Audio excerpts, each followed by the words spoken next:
Hello, today we will guide you through how to share audio on Google Meet without sharing screen. To begin, open Google Meet in your browser.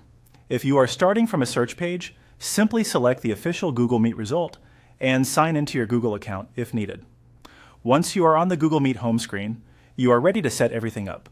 From the home page, click New Meeting. After that, choose Instant Meeting or Join a Meeting if that is what you already have open. Either option works for this method because the goal is simply to get into a Meet session where you can share access to the audio. Next, open the audio file you want to share. In this example, the audio is stored in Google Drive, so go to the file you want participants to hear. This is important because instead of sharing your screen, you will be sharing direct access to the audio file itself. Once you have the correct audio file selected, click the Share button in the top menu. In the sharing settings, look for the General Access option and change it to Viewer. This step matters because if the file is too restricted, the people in your meeting may not be able to open it.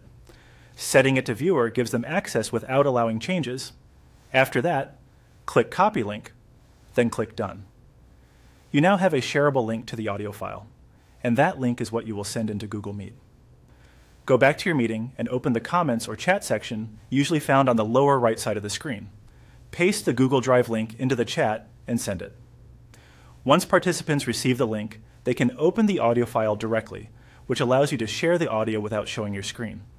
As another option, if you want to share real-time audio instead of sending a file, you can turn on your microphone and keep your camera off. You can then speak directly or even play the audio from another device into the meeting.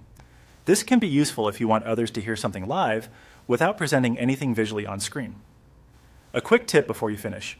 It can help to test the link yourself first, just to confirm it opens properly with viewer access.